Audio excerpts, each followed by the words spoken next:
एक छोटे से शांत गांव में रामदास नाम के एक दयालु पंडित जी रहते थे, अपनी दो प्यारी बेटियों मीरा और प्रिया के साथ। दोनों बेटियों को अच्छे संस्कार सिखाए गए थे और बचपन से ही पूजा पाठ करना सीख लिया था। उनका घर शांति और खुशियों से भरा रहता था। मीरा और प्रिया बहुत भक्त थीं, खासकर न्याय के देवता शनिदेव की। हर शनिवार वो सुबह जल्दी उठती, नहाती और साफ सुथरे सादे कपड़े पहनती थीं। पूजा की तैयारी करते समय उनके दिल भक्ति से भरे होते थे। वो पूजा के लिए खास चीजें इकट्ठा करती थीं, जैसे काले तिल और सरसों का तेल। वो धीरे धीरे मंत्र पढ़ती थीं, अपने परिवार की भलाई और गांव में शांति के लिए प्रार्थना करती थीं। उनकी भक्ति सच्ची और पवित्र थी और गांव में सभी उनकी तारीफ करते थे। मीरा अपने व्रतों को लेकर हमेशा बहुत सीरियस रहती थी, एक भी शनिवार कभी नहीं छोड़ती थी। उसकी भक्ति बहुत पक्की और अटूट थी और गांव वाले अक्सर उसकी तारीफ करते थे।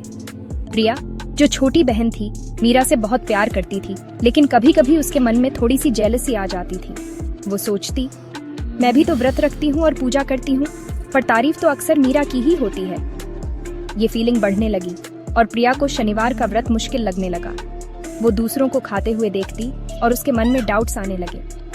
व्रत रखने में जो खुशी उसे पहले महसूस होती थी, वो कम होने लगी और पूजा के दौरान वो बेचैन महसूस करती थी। एक शुक्रवार शाम प्रिया ने मीरा से कहा, मैं कल व्रत नहीं रखूंगी।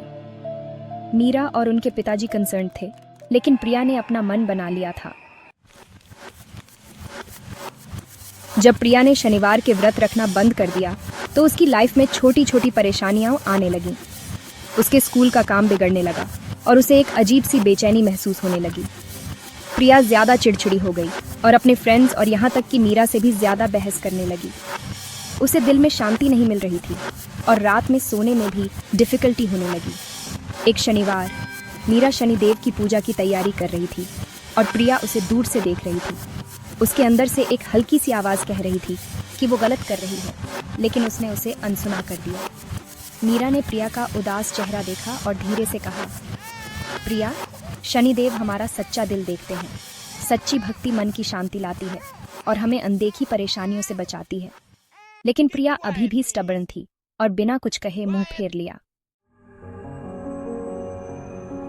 उसी शनिवार को बाद में मीरा स्पेशल पूजा करने के लिए गांव के मंदिर गई।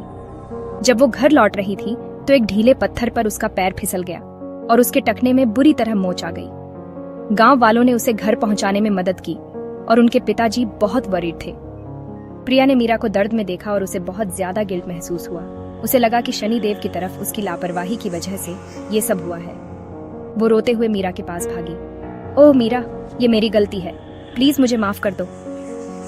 प्रिया ने पूरे दिल से शनिदेव से प्रार्थना की, माफी मांगी और वापस अपने व्रत शुरू करने का वादा किया। अगले ही शनिवार से प्रिया ने नए विश्वास के साथ फिर से अपने व्रत शुरू कर दिए। एक मिरेकल हुआ और मीरा का टखना बहुत जल्दी ठीक होने लगा। उनके घर में शांति और खुशियां लौट आईं और प्रिया की स्टडीज भी सुधर गईं। शनिदेव में उनका विश्वास पहले से भी ज्यादा मजबूत हो गया। वो समझ गईं कि सच्ची श्रद्धा और सच्चे दिल से किया गया पश्चाताप हमेशा कृपा पाता है।